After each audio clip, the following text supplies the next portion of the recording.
Combien ça va me coûter par mois pour vivre en France? Voici la question qui doit occuper tes pensées même avant de prendre ton billet d'avion pour la France. Mais bon, reste avec moi jusqu'à la fin de cette vidéo parce que tu seras surpris par certaines dépenses.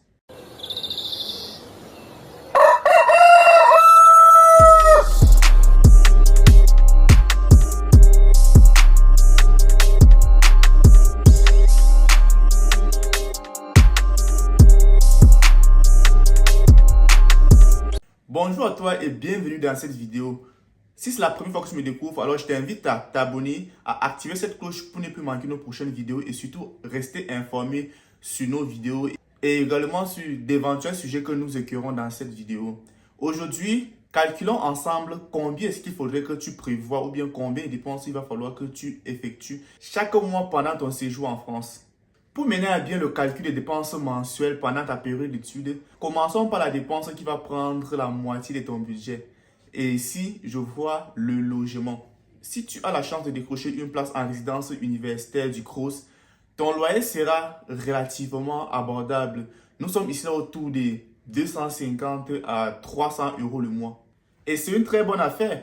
Mais malheureusement, si tu es comme beaucoup d'étudiants et qu'il te faut aller chercher ailleurs, cela deviendra un véritable casse-tête chinois pour toi. En province, par exemple, tu peux trouver un studio à 400 euros, mais à Paris, là, ça va encore grimper. Et rassure-toi, à moins de 800 euros, la mission est quasi impossible, surtout en terre parisienne. Et maintenant, si on continue avec ce qui vient directement après le loyer, la nourriture, tu dois devoir manger, n'est-ce pas?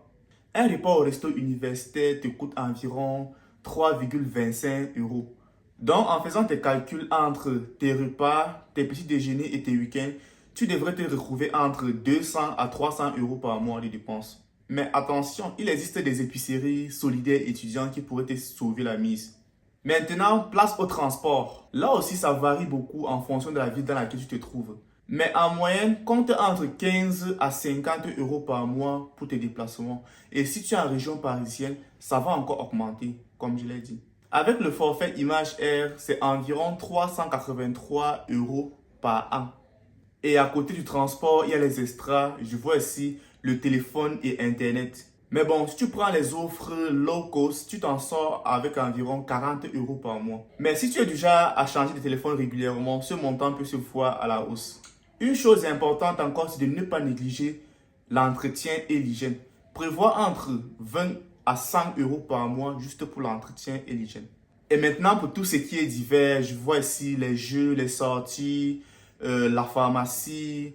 Au fait, tout ce qui est divers. Prévois entre 50 à 300 euros par mois pour cela.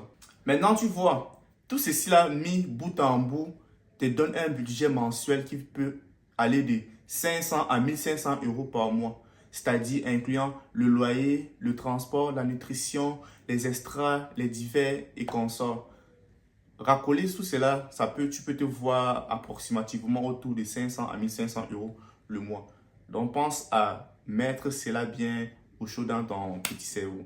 Mais ce que j'ai oublié de te dire, c'est que tout ça, c'est le premier mois. Parce que le premier mois, les prix explosent. Tu dois tout acheter de nouveau. Il y a des choses que je veux acheter qui va peut-être faire, au lieu d'un mois, va faire 2 mois, 3 mois.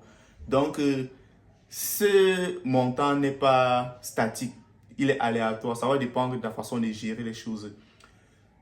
Le premier mois est souvent le mois le plus capital. Avec les inscriptions, les assurances, les cautions, au fait, d'autres paperasses là, tu peux voir ce montant doubler, voire tripler le premier mois uniquement. Voilà tout ce que j'avais à donner dans cette vidéo, mais avant de se quitter, je t'invite à prendre note de ces 3 leçons importantes tirées de cette expérience. La première leçon est tout simplement que le logement est la dépense la plus importante.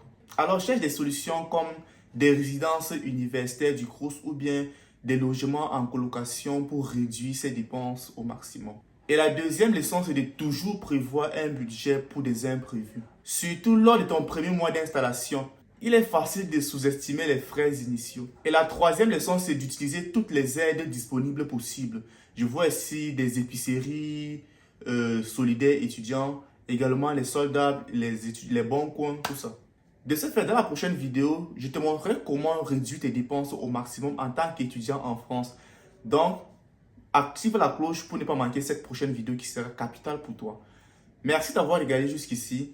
Si tu as des questions ou bien des préoccupations, n'hésite pas à me les mettre en commentaire et ensemble, on fera le check et t'apportera satisfaction.